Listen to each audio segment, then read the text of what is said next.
bonjour à tous et à toutes. Juste avant de se lancer dans le thème et puis dans le webinaire, je voulais juste vous dire rapidement que on est sur un webinaire qui devrait durer à peu près 1 heure. J'ai prévu quelque chose qui devrait durer 45 minutes, mais bon, parfois c'est peut-être un petit peu plus long. Et puis à la fin, on fera un petit temps de questions-réponses que vous pourrez donc poser vos questions à travers le chat. Et puis, il y a aussi quelques petites activités durant le webinaire où je vous demanderai aussi d'intervenir à travers le chat. Donc voilà, n'hésitez pas à participer. Voilà. Donc, euh, je voulais vous souhaiter la bienvenue à tous officiellement. Remercier aussi le réseau des Alliances françaises en Amérique du Nord pour l'organisation de cet événement et puis de me permettre de participer et d'être parmi les événements du catalogue de formation. Et donc, comme l'a dit Samuel, aujourd'hui, on va parler donc de la phraséologie. Euh, et puis, on va commencer tout de suite avec une petite question. J'aimerais savoir parmi vous qui a déjà entendu parler de la phraséologie. Est-ce que vous avez déjà entendu ce mot-là? Est-ce que vous êtes familière avec cette approche, on va dire? Donc, si vous pouvez, bah voilà, comme Christina, mettre un mot qui définit la phraséologie, peut-être, ou si vous avez une idée de ce que ça pourrait être. Aussi, vous pouvez faire des petites hypothèses. Ok, je vois, je ne connais pas, jamais entendu. Ok.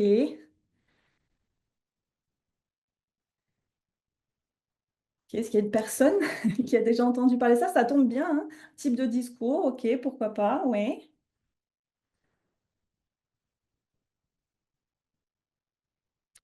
Ça vient de l'étude de la phrase.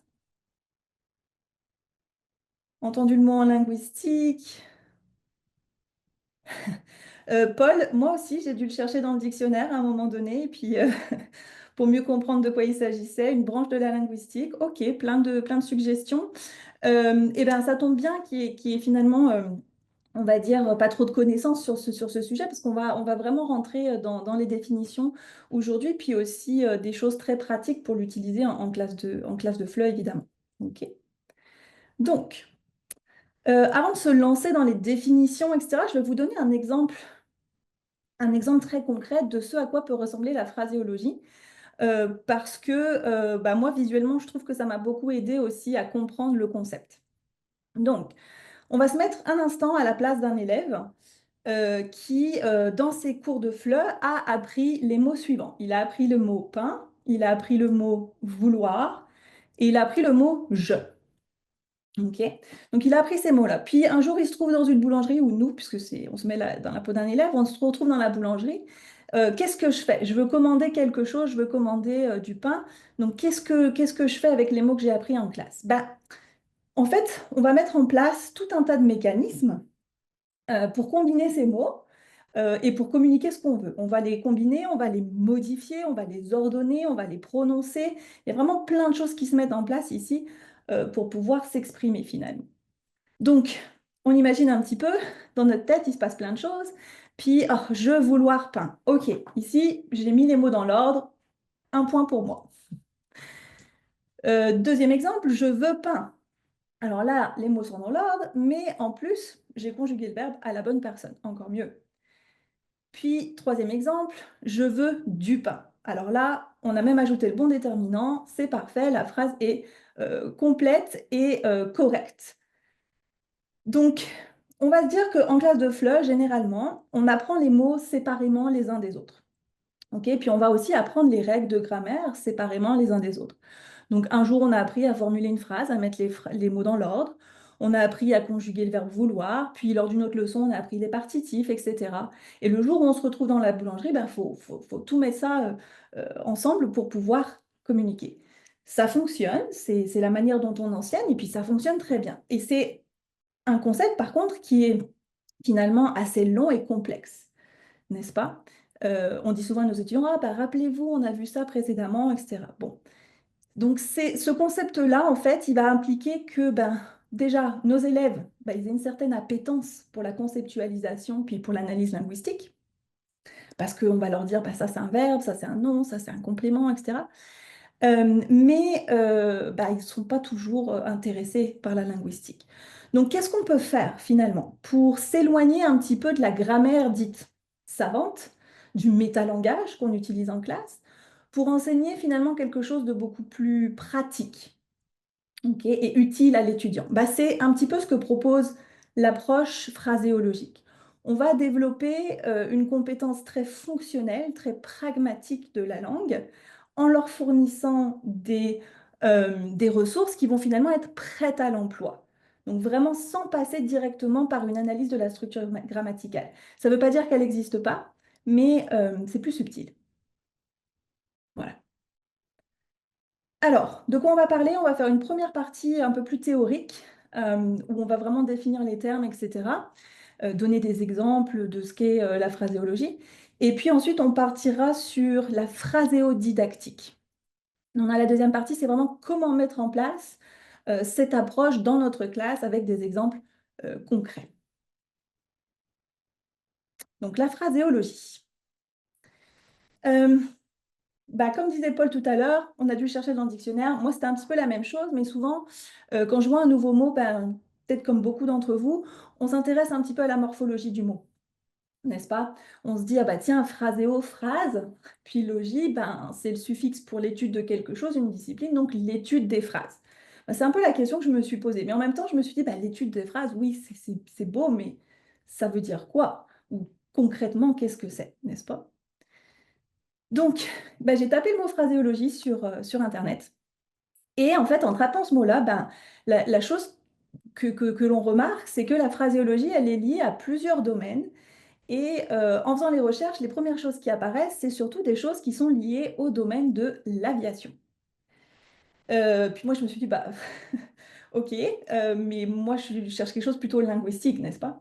En tout cas, au niveau de l'aviation, pourquoi c'est intéressant d'en parler aujourd'hui? C'est parce que euh, vous avez tous vu des films ou des séries dans lesquels on voit des contrôleurs aériens et pilotes communiquer les uns avec les autres, et ils utilisent souvent des mots comme négatif, affirmatif, répondez, je répète. Donc des mots très courts, d'accord? Il n'y a pas de phrase très longue ou quelque chose de très compliqué finalement. Et en fait, la phraseologie, c'est ça, ok? C'est-à-dire que c'est un code verbal qui va être utilisé donc par les contrôleurs aériens et les pilotes pour garantir des communications radio non seulement claires, mais aussi concises et surtout sans ambiguïté. L'objectif, c'est limiter la congestion sur les fréquences. Ok. L'objectif de la phraséologie même dans le domaine de la linguistique, ça va être un petit peu la même chose que la phraséologie en aviation et en aéronautique, c'est mieux communiquer. Ça, c'est notre objectif. Euh, donc, regardons quelques définitions. Moi, j'en ai retenu trois, enfin même quatre, avec la diapo qui vient juste après. Généralement, quand je m'intéresse à un nouveau concept, j'aime bien en lister plusieurs, notamment parce que comme ça, on voit les choses qui se répètent, et puis aussi parce qu'il y en a peut-être une qui va nous parler plus que l'autre, donc on s'en souviendra peut-être un petit peu mieux. Donc, première définition, c'est l'ensemble des tournures typiques d'une langue, soit par leur fréquence, soit par leur caractère idiomatique. Donc, ici en gras, vous avez des mots, on va dire, clés qui sont liés à cette définition. Donc, on voit tournure typique, fréquence, caractère idiomatique.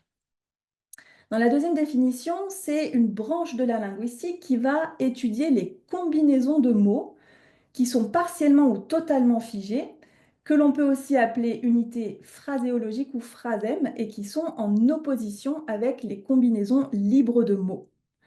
Donc ici, on voit qu'il y a cette opposition. On peut soit avoir des combinaisons de mots libres, on fait un petit peu ce qu'on veut, soit des combinaisons de mots partiellement ou totalement figés. Donc là où il n'y a aucune modification possible.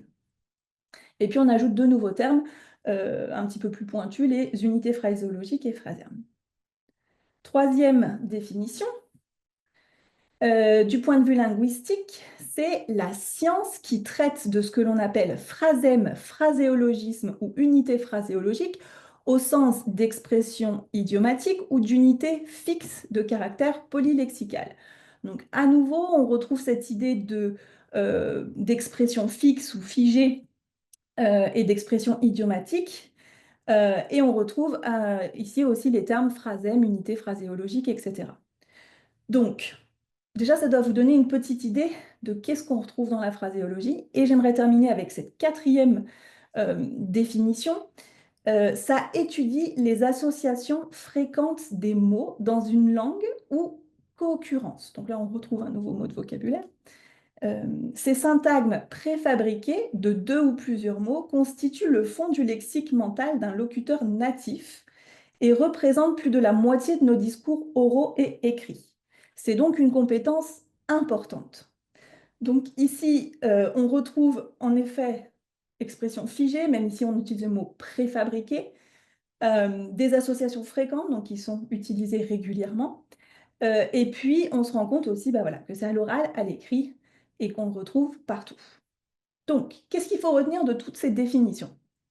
Première chose, elle est omniprésente dans tous les registres, à l'oral comme à l'écrit. La phraséologie, vraiment, elle est partout.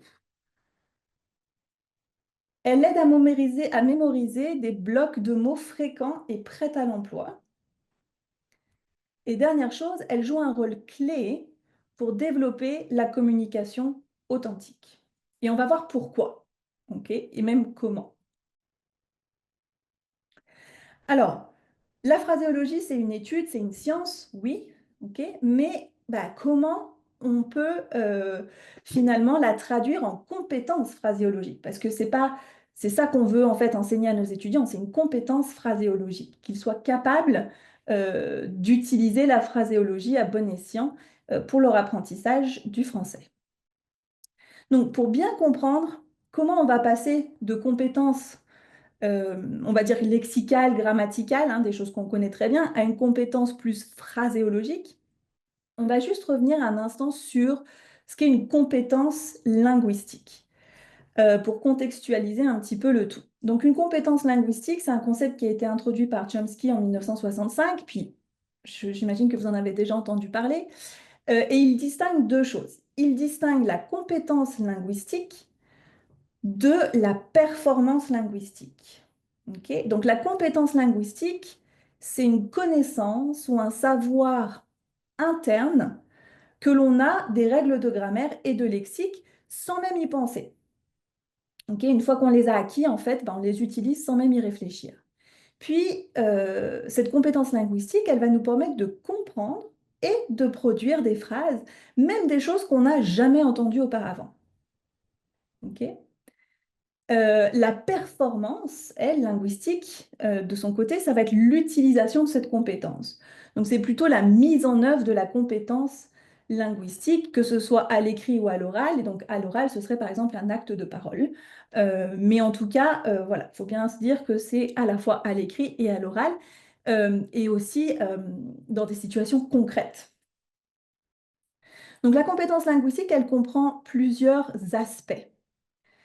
Et on peut voir très bien sur ce schéma, ok, toutes les compétences qui font partie de la compétence linguistique avec un C majuscule, on va dire. Okay. Donc la compétence linguistique, elle est composée notamment donc, de compétences lexicales, sémantiques, syntaxiques, mais aussi au niveau du son. On peut penser à la compétence phonétique, mais aussi prosodique.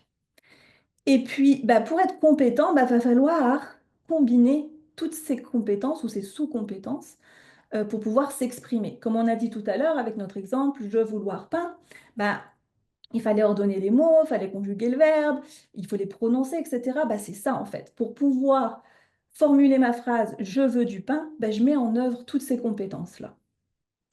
C'est donc la compétence linguistique, un socle mental implicite qui va finalement nous permettre de produire ou comprendre une langue. Mais toutes ces compétences-là, pour parler de manière naturelle et authentique, bah, elles ne sont pas suffisantes. Okay. C'est pour ça qu'on va parler maintenant d'une compétence complémentaire qui va se situer finalement à mi-chemin entre toutes ces compétences-là, et c'est ce qu'on appelle la compétence phraséologique. Donc, la compétence phraséologique, elle désigne l'aptitude à utiliser et à interpréter correctement des expressions figées, que l'on appelle aussi des unités phraséologiques ou des phrasèmes. C'est une compétence qui est très riche parce que non seulement elle mobilise toutes les compétences linguistiques qu'on a vues auparavant, hein, lexique, syntaxe, etc., mais aussi des connaissances socioculturelles qui vont être finalement nécessaires pour bien comprendre et utiliser ces expressions au bon moment et aussi de la bonne manière. Donc, regardons le schéma ici à droite. On voit bien que la compétence phraséologique, elle est au centre de ce schéma et elle illustre bien cette idée de compétence transversale qui est finalement en lien avec toutes les autres compétences, à la fois linguistiques, hein, on retrouve celles qu'on a vues juste avant, prosodique, lexical, syntaxique, sémantique, pragmatique ici, mais aussi de toutes les compétences socioculturelles et interculturelles. Donc, vraiment, ce qu'il faut retenir de ça, c'est que la compétence phraséologique, elle est transversale et finalement, elle est essentielle pour atteindre une communication fluide, naturelle, et on va le voir, idiomatique, que ce soit à l'oral ou à l'écrit. Euh, Autre chose que je voulais mentionner au niveau justement de tout ce qui est socioculturel, interculturel, c'est que la compétence phraséologique, finalement, elle crée un pont ou une passerelle entre la langue et la culture. Parce qu'on va voir tous les phrasèmes qui composent la phraséologie, ils sont fortement ancrés dans la culture. OK. Et c'est là que la notion langue-culture, et même culture, on pourrait dire au pluriel, hein, puisqu'il y en a plusieurs pour chaque langue, en tout cas, on ne peut pas les séparer.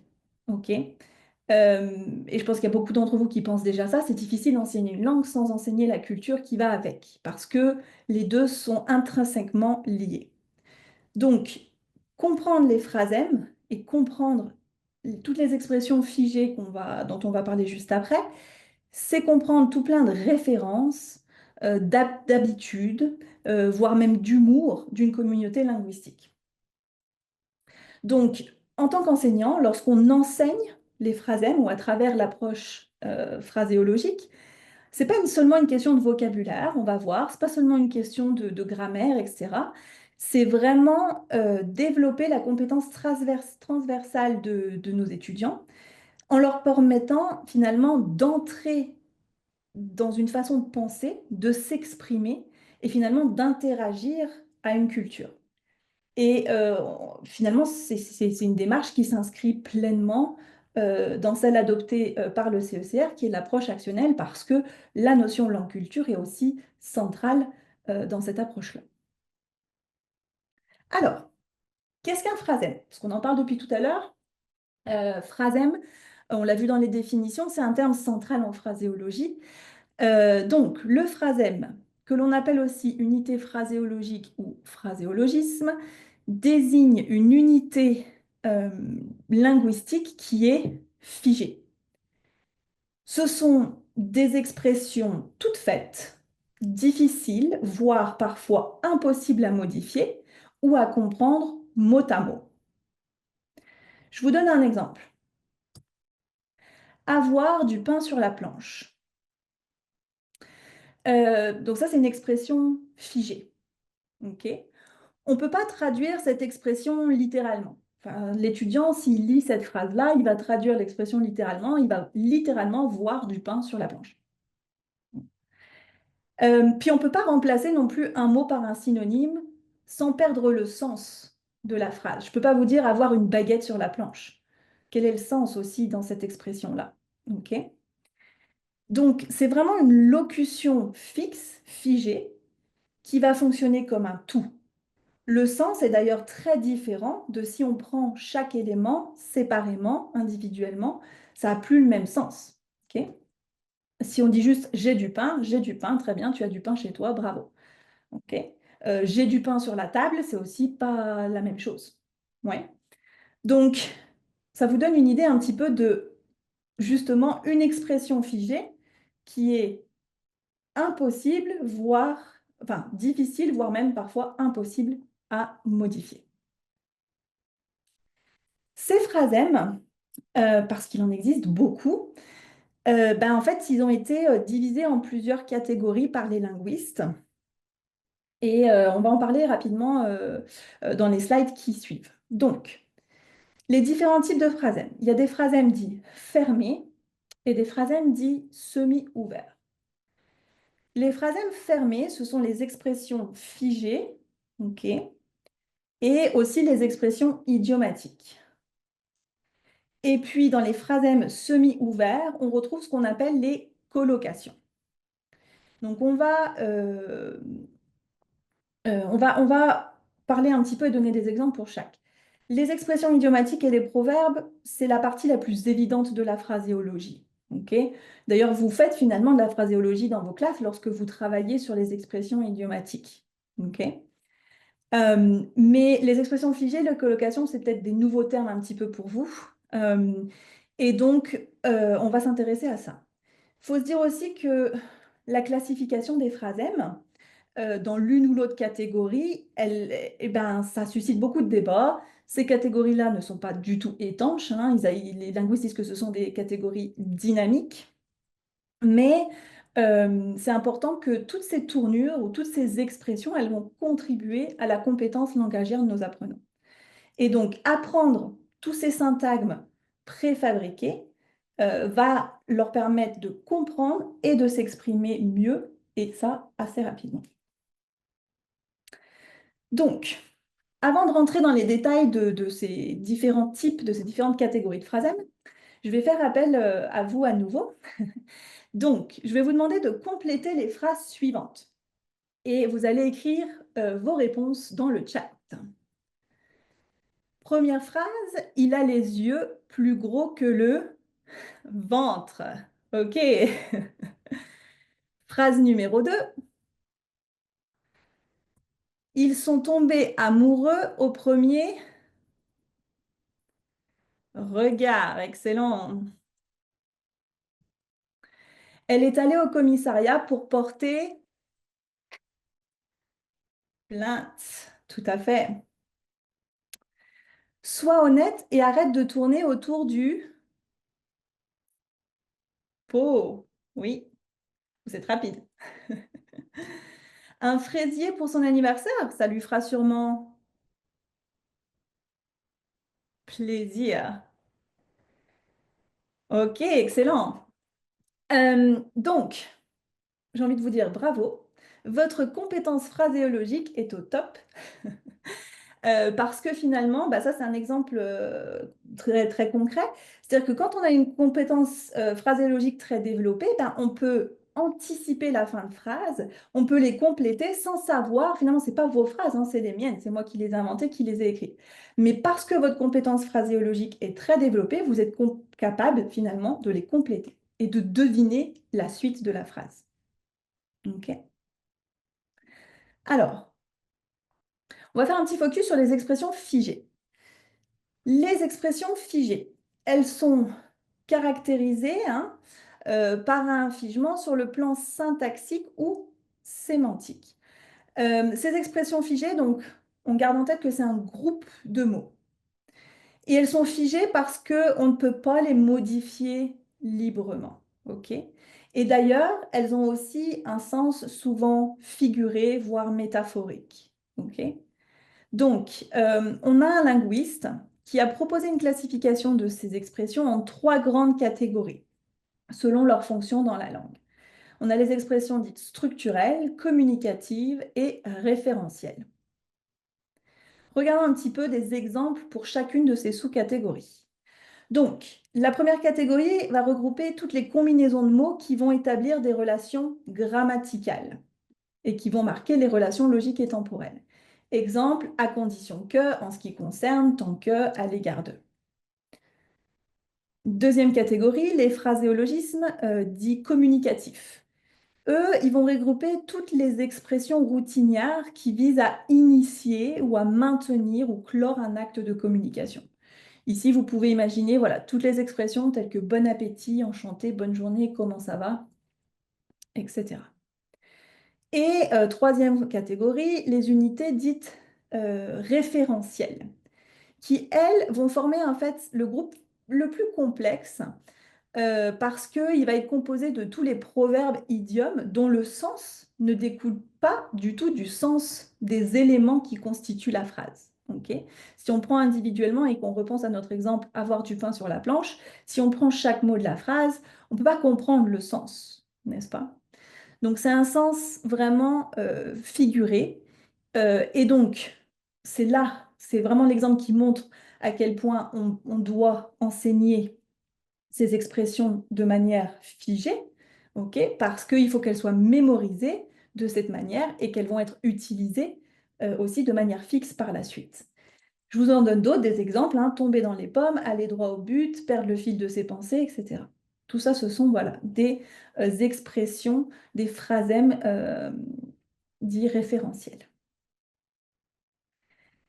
Bien évidemment, bah, toutes ces expressions figées, comme on l'a dit un petit peu avant, elles vont s'inscrire dans un ou plusieurs cadres culturels et socioculturels. Ok.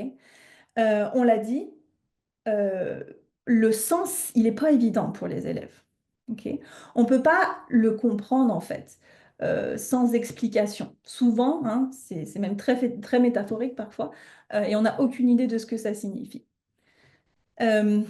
Pour bien les comprendre et pour bien les utiliser, il va falloir les enseigner en leur donnant du contexte, en les contextualisant culturellement parlant, pour que les étudiants puissent les utiliser à bon escient et aussi pour éviter soit de freiner la communication, soit d'entraîner des malentendus et des quiproquos. Parce que ça arrive.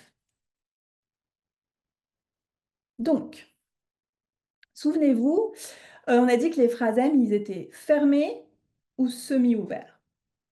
Et dans fermé, on avait deux sous-catégories qui étaient les expressions figées et les expressions idiomatiques.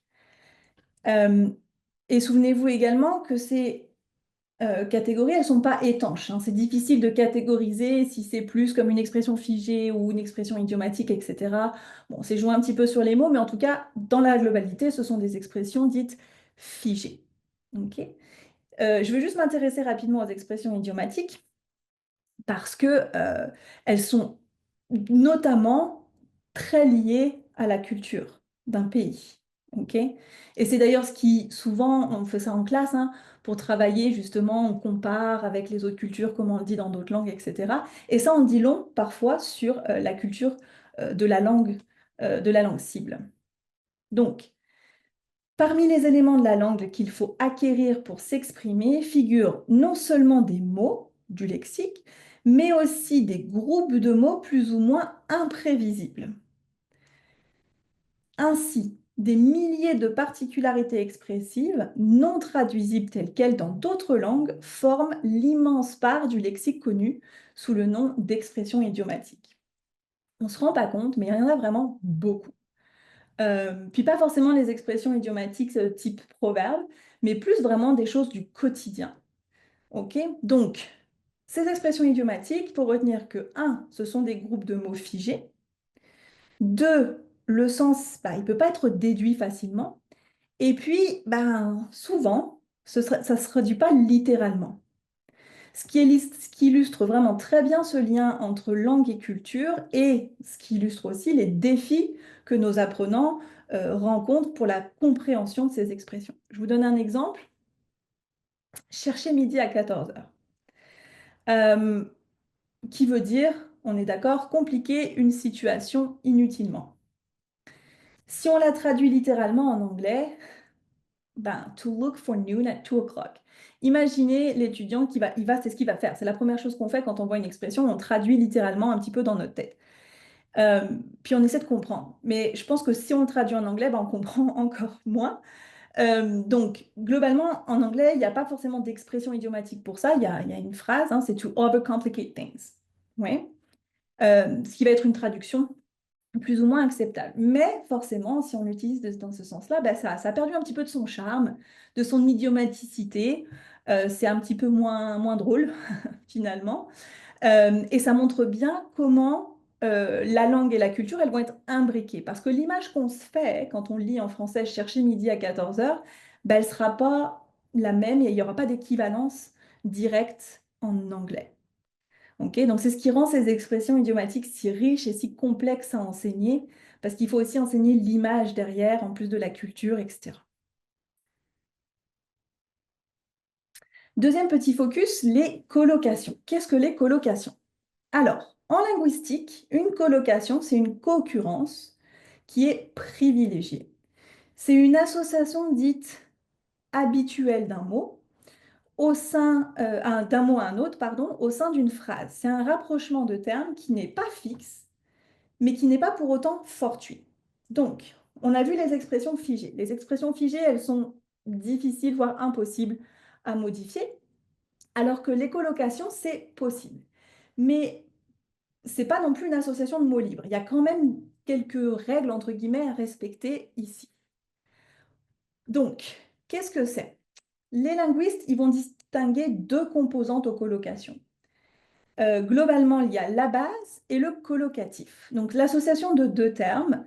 La base, c'est souvent un nom commun. Et le colocatif, ça va être un verbe, un adjectif qui va venir ajouter, nuancer une information que l'on a. Et en fait, on dit que ce sont des termes privilégiés parce que souvent, il y a des associations très fréquentes. Ok. Donc, la base, c'est le mot libre qu'on choisit pour exprimer un concept. Ok. Et le colocatif, ça va être le mot qu'on va employer, mais qui est contraint finalement par la base, de par la langue et par l'usage. Donc, il y a des combinaisons dites régulières avec la base, on le retrouve souvent, que ce soit à l'oral ou à l'écrit, et ça vient en nuancer le sens. Regardons un exemple. Une addition salée. On voit bien ici que c'est une image déjà, une addition salée. Ok. Et on ne peut pas comprendre cette expression si on prend les deux termes séparément. Ok. En tant qu'étudiant, moi, si je vois une addition salée, je suis comme, qu'est-ce que ça veut dire? Et puis, il faut constater aussi que ben, l'association de ces deux mots, elle n'est pas fortuite, elle n'est pas fixe. Parce qu'on pourrait dire une addition très élevée, une addition lourde, une addition juste, une addition simple. On peut vraiment utiliser tout plein d'autres mots colocatifs après le mot addition. Dans les colocations, en fait, il y a la base, donc ici addition, qui est employée dans un sens, on va dire, standard, et qui va se combiner de manière privilégiée avec un autre mot. Donc, ces colocations-là, il faut se rendre compte qu'elles sont très, très présentes dans la langue, et que le problème, en fait, réside dans le fait de savoir quelle colocation utiliser et à quel moment. C'est d'ailleurs dans l'enseignement-apprentissage des colocations, c'est la principale source de fautes chez les apprenants. Ok.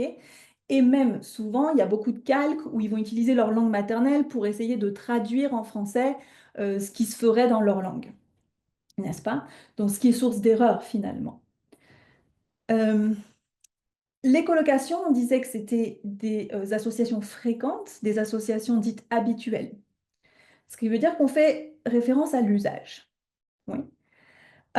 Pour nous, en tant que locuteurs natifs, puisqu'on a vu ces expressions et on les a utilisées, on les a entendues de nombreuses fois, elles sont habituelles. Pour nos étudiants, elles ne le sont pas du tout, elles sont complètement inhabituelles. Et c'est là notre rôle d'enseignant, d'amener nos apprenants à reconnaître et à utiliser ces associations de mots fréquentes pour pouvoir les utiliser et communiquer efficacement. Regardons un autre exemple. Avec le verbe prendre. Prendre, c'est un des meilleurs exemples pour les colocations parce qu'il s'utilise à toutes les sauces. Voici quelques exemples. On peut dire prendre un café, prendre le bus, prendre une décision, prendre des risques, prendre du recul, prendre la tête, prendre froid, prendre son temps. Okay. Toutes ces expressions-là, ben, il y en a, elles sont très littérales. Hein. Prendre un café, bon, voilà. Et d'ailleurs, il y en a même, la structure est la même. On a prendre plus un article défini ou indéfini plus un nom. Mais on a aussi prendre plus froid. Okay. Et donc là, l'étudiant pourrait se poser la question de pourquoi il n'y a pas d'article, etc. Ben parce que ce sont des expressions figées, ou des colocations dans ce cas-là, ou semi-figées, on pourrait dire même, parce que le verbe prendre, eh ben, il va pouvoir être coloqué avec plein d'autres mots. Ok? Est-ce que vous connaissez d'autres colocations possibles avec prendre? Est-ce que vous avez une idée de quelle manière on pourrait utiliser prendre également? Si vous voulez écrire dans le chat quelques exemples. Prendre soin de quelqu'un ou de quelque chose, oui. Prendre le déjeuner, tout à fait. Prendre connaissance de quelque chose, prendre du temps pour faire quelque chose, oui. Prendre son temps. Prendre du plaisir à faire quelque chose, oui. Donc, vous voyez que le verbe prendre, voilà, vraiment, comme je vous disais, on peut l'utiliser à toutes les sauces. J'en ai pas mis ici, mais il y a aussi beaucoup d'expressions prendre du retard, oui. Il y a aussi beaucoup d'expressions idiomatiques, finalement, qui ne sont pas des expressions des colocations, mais plus des expressions idiomatiques avec le verbe prendre. Je pensais prendre son courage à deux mains. Vous voyez qu'ici, c'est vraiment une expression idiomatique, figée, parce que c'est vraiment l'ensemble. Prendre son courage à deux mains, ou prendre quelqu'un la main dans le sac aussi. Toutes ces expressions-là. Prendre la mouche également. Donc c'est aussi des expressions avec prendre, mais plus, on va dire, figées, idiomatiques. Donc, on a vu ce que c'était que les expressions figées, idiomatiques et les colocations. Ben, comment on va aider nos étudiants à mieux parler et mieux comprendre, et donc au final, mieux communiquer? Et c'est là que la phraséodidactique entre en jeu. Alors, qu'est-ce que la phraséodidactique? À nouveau, je vous propose deux définitions, et puis vous pouvez retenir celle qui vous convient le mieux, mais en tout cas, vous verrez les similarités entre ces deux définitions. La première, son objectif, c'est l'enseignement-apprentissage de tout élément considéré comme unité phraséologique, à savoir les expressions idiomatiques, les colocations et les parémies. Okay. Deuxième définition, ça étudie les mécanismes d'acquisition des expressions figées de toutes sortes.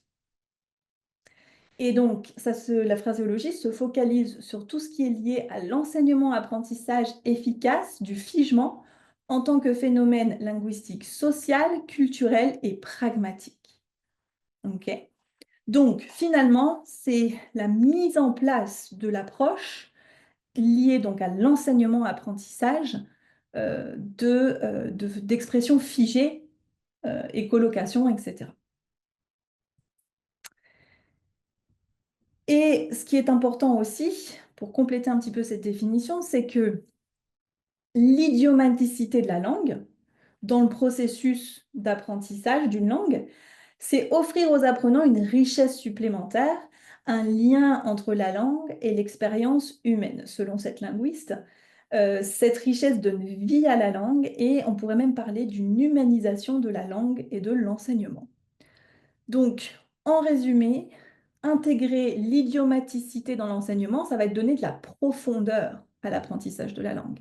Et c'est leur permettre à nos étudiants de se connecter non seulement à la culture, mais aussi aux émotions et à l'expérience humaine qui vont se cacher derrière tous les mots. Donc vraiment, l'apprentissage de la langue devient juste plus vivant, plus authentique et finalement plus humain, comme cette linguiste nous propose.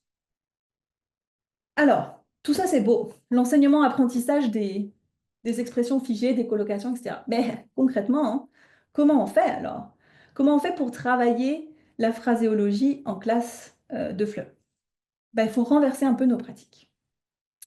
Il ne faut pas tout changer, mais il faut approcher certaines thématiques différemment. On va reprendre nos deux sous-thèmes, les expressions figées puis les colocations, puis je vais vous donner des exemples concrets pour chaque. Reprenons donc d'abord le phénomène de figement. Je vous mets ici un exemple d'une activité qui est présentée dans le manuel Prêt à parler 2, qui embrasse fortement l'approche phraséologique. C'est un manuel qui a été créé selon cette approche-là.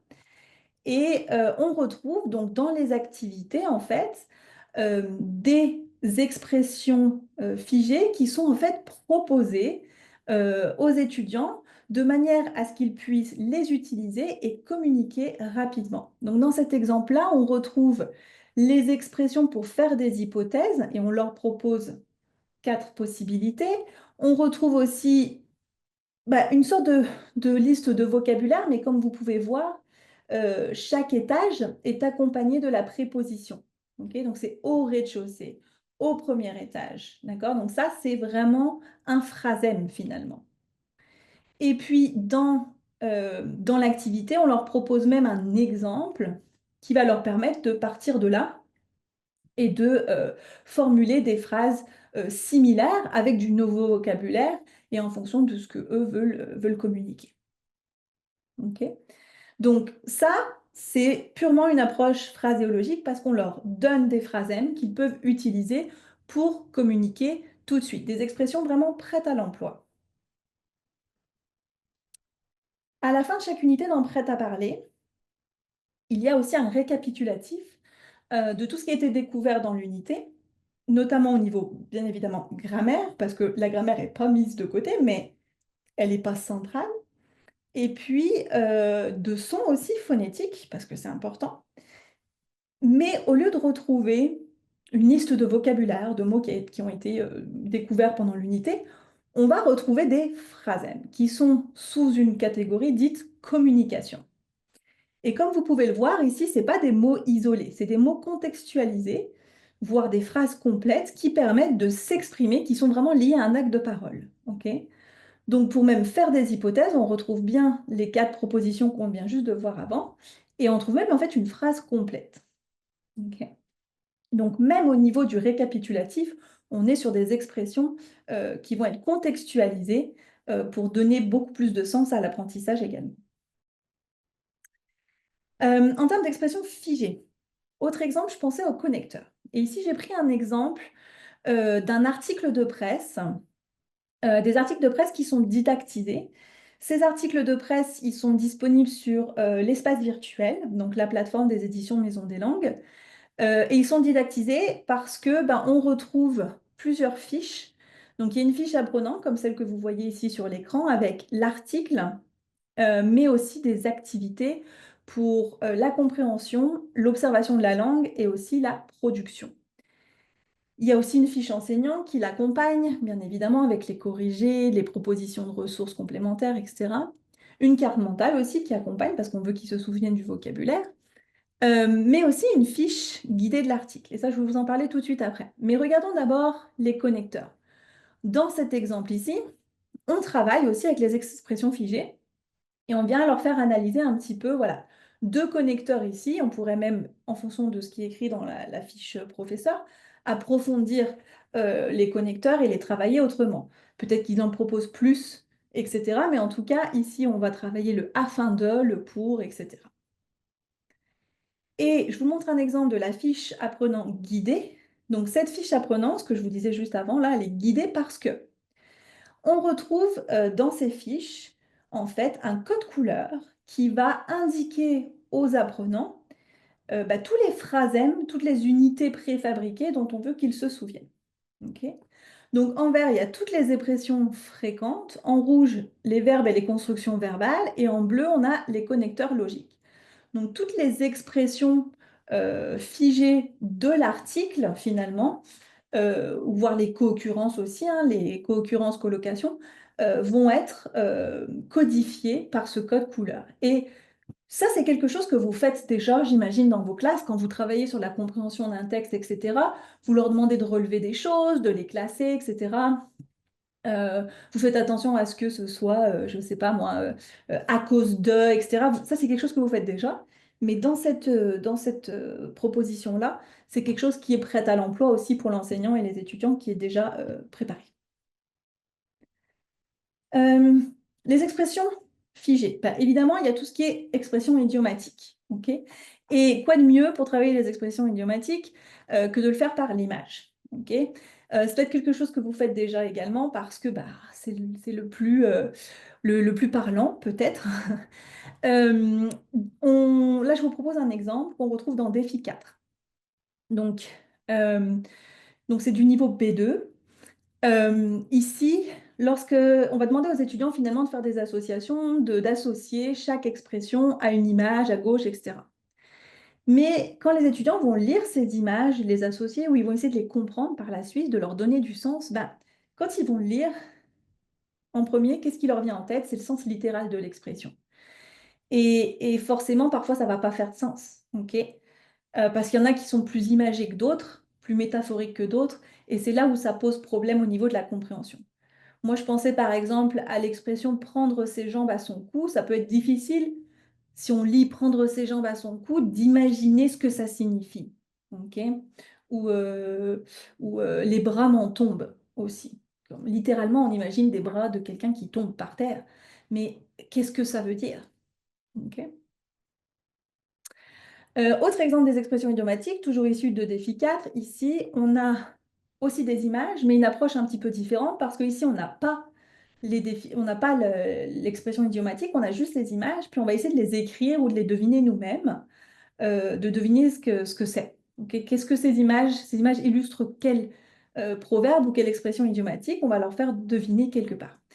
Et puis, il y a une activité aussi interculturelle où là, on les fait intervenir en disant, bah, est-ce que déjà, ces expressions existent dans votre langue ou dans les langues que vous connaissez?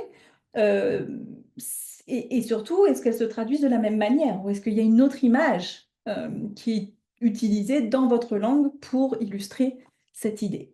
Ok. Et puis, il y a aussi tout un processus créatif ici parce que on peut aussi leur proposer d'illustrer de nouvelles expressions idiomatiques.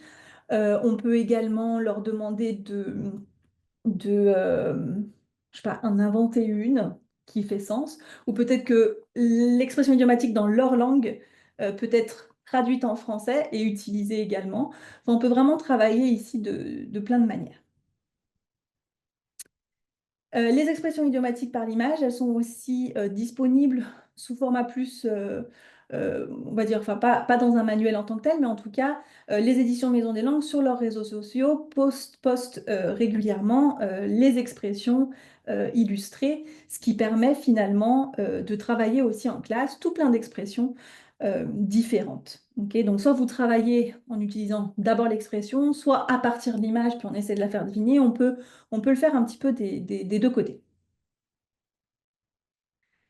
Et les colocations.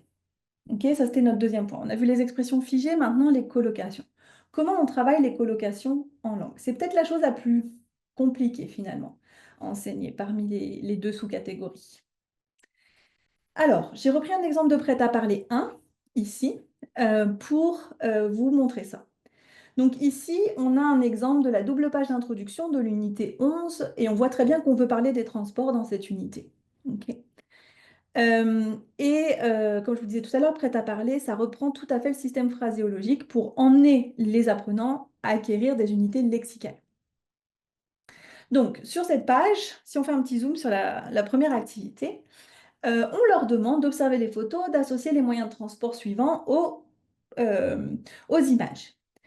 Et en fait, si vous voyez, les expressions qui sont ici, enfin les expressions de colocation, on va dire, les expressions qui sont ici, elles sont composées de la préposition et du mot de vocabulaire. Il n'y a pas que le mot de vocabulaire avec l'article, c'est vraiment la préposition et le mot de vocabulaire.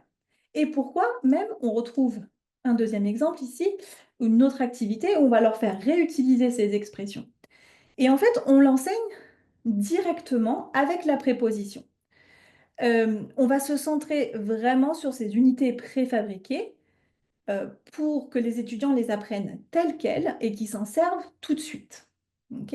Ce qui est intéressant dans cette partie-là, c'est qu'il n'y a on va dire, aucune explication ou aucun enseignement grammatical dans cette page-là. Ok. On est vraiment sur l'utilisation de ces éléments préfabriqués. Sur la double page d'après, on rentre dans l'unité et on pratique. Et ici, on voit bien que on va retravailler les unités préfabriquées qu'on vient d'apprendre sur la page d'avant, avec l'activité mémo. OK. Et puis, on fera une explication grammaticale par la suite, ici, dans la 9A. Ici, je vous ai mis l'extrait du guide pédagogique pour l'enseignant, où on leur demande, enfin, on dit à l'enseignant qu'il va pouvoir expliquer la structure avec les verbes prendre, aller, voyager, etc. Et aussi d'expliquer, faites une mise en commun des propositions, puis faites remarquer à vos étudiants qu'on utilise la préposition en devant les moyens de transport qui enferment. Ok. Donc là, il y a une expression grammaticale, on va même pouvoir le faire à l'aide de l'encadré jaune qui est juste ici. Mais l'idée, c'est vraiment que les apprenants, en fait, ils l'ont déjà utilisé, puis ils l'ont mémorisé, en fait. Ils peuvent l'utiliser dans différents contextes avec différents mots de vocabulaire. Donc, l'explication grammaticale, oui, elle est intéressante, mais en fait, ils savent déjà l'utiliser, donc c'est encore mieux. Ok. Donc, il y a trois conditions qui sont très importantes avec le succès de la phraséologie. C'est il faut bien établir la situation de communication, fournir clairement des unités prêtes à l'emploi, et aussi stimuler leur mémorisation en les réutilisant plusieurs fois. Deuxième exemple ici, je vais passer un peu rapidement sur celui-ci parce que je ne veux pas trop qu'on manque de temps. Il ne reste pas grand-chose, mais quand même. Même exemple ici, double page où on va venir travailler un petit peu les activités, les loisirs, les sports. Et puis vous voyez, on commence avec une activité où on leur demande de répondre à des questions et on voit très bien sur cet exemple qu'il y a les superlatifs, la plus, le plus, la moins, etc. Ici, il n'y a pas d'explication grammaticale non plus. Ok, on ne rentre pas dans l'explication, on veut juste qu'ils utilisent ces formules. Dans la double page qui suit, on va travailler à nouveau les superlatifs d'une manière assez implicite, puisque quand ils vont lire l'article, il y aura à nouveau des superlatifs. Et puis on leur pose la question de savoir quelles sont les 5 choses les plus intéressantes à savoir sur Clarisse et Victor. Et à nouveau, ils vont les réutiliser ici. Et l'explication grammaticale, arrive dans l'activité 7 et 8. Ici, on demande aux apprenants vraiment peut-être de réfléchir plus concrètement à la règle de grammaire et comment utiliser les superlatifs. Donc en fait, la grammaire, elle vient un petit peu après. Au niveau des colocations aussi, on retrouve dans notre dans le tout dernier manuel défi actuel, qui est la réédition du manuel défi, des pages s'approprier les mots où il y a les mots dits assortis ou les colocations. Et ici, on voit très concrètement, visuellement, qu'est-ce que sont les colocations. Oui, on propose aux étudiants en fait de venir compléter ces colocations et de trouver un colocatif qui va aller avec chaque mot. Ok, donc là, par exemple, on a aller, aller en ville, en banlieue, dans le centre-ville. Prendre la rue, prendre le boulevard, prendre la route, etc. On pourrait leur demander d'en ajouter plus aussi. Et tout ça, ce sont des colocations. Et on veut qu'ils s'en souviennent de cette manière-là. Quels sont les mots les plus fréquents qui vont avec tourner, avec longer, avec traverser?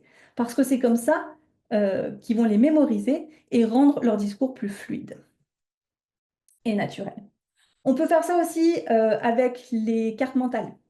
Ok.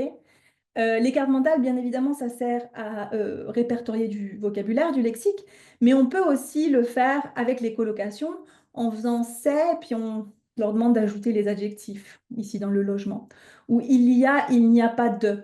On veut vraiment qu'ils notent le il n'y a pas de jardin, il n'y a pas de balcon, il n'y a pas de cuisine. Ok. Donc ici, on travaille sur un phrasème au complet. Même chose ici avec aller faire jouer. On voit bien qu'on veut qu'ils ajoutent des mots de vocabulaire, mais qui vont être précédés du déterminant adéquat. On retrouve aussi ces cartes mentales dans les manuels pour ados. Donc ici, je vous ai mis l'exemple des Globetrotters 2. Pour les ados, c'est peut-être un petit peu moins poussé, puisque ici, les cartes mentales, elles sont entre guillemets proposées déjà, telles quelles, il n'y a pas besoin de les compléter, mais c'est aussi très visuel. Et enfin, une que j'apprécie beaucoup aussi, c'est la machine à phrases. Et la machine à phrases, aussi dans Défi, je la trouve vraiment, en termes de colocation, elle permet de bien comprendre en fait comment ça fonctionne. Non seulement ça permet aux apprenants qui ont une langue, une langue maternelle assez loin du français de bien construire une phrase, parce qu'ici on voit qu'on travaille avec le je, verbe, plus, etc. et les mots qui vont après, ou les pronoms sujets, verbe plus un verbe à l'infinitif, il y a vraiment cette réflexion-là. Et puis, évidemment, c'est aussi une chose qu'on peut décliner de plusieurs manières pour formuler d'autres types de phrases. Donc, vous pourriez comme le faire de manière différente. C'est juste visuellement très attractif dans le manuel, évidemment, mais je veux dire, on peut l'utiliser de plein de manières différentes. Alors, en conclusion, euh, la phraséologie, qu'est-ce que c'est? La phraséologie et la phraséodidactique, qu'est-ce qu'elles permettent? Elles vont permettre de structurer l'ensemble des actes de parole, ok, parce qu'on va leur donner des formulations toutes faites, prêtes à l'emploi. Donc, on structure au maximum. On réduit les erreurs de la transposition de la langue maternelle, puisqu'on leur donne des structures toutes faites. Ils n'ont pas besoin d'aller essayer de deviner dans leur langue comment c'est, etc. Et ça évite toutes les erreurs de calque, par exemple, aussi. Et bien évidemment, ça met de l'idiomacité dans leur discours. Donc, en bref, ça leur permet d'avoir un discours beaucoup plus fluide, beaucoup plus naturel. Ça leur permet de mieux comprendre l'autre. Donc, s'ils parlent avec un locuteur natif, etc., ils vont pouvoir comprendre beaucoup plus de choses. Et aussi, ça permet de communiquer pardon, plus naturellement et efficacement. Donc, un usage vraiment réel de la langue et dans des situations de communication vraiment les plus authentiques possibles. Voilà. Je vous remercie. J'espère que vous avez appris quelque chose aujourd'hui.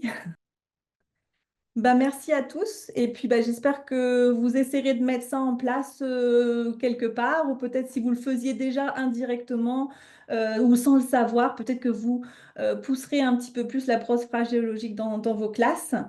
Merci beaucoup Paul, c'est gentil.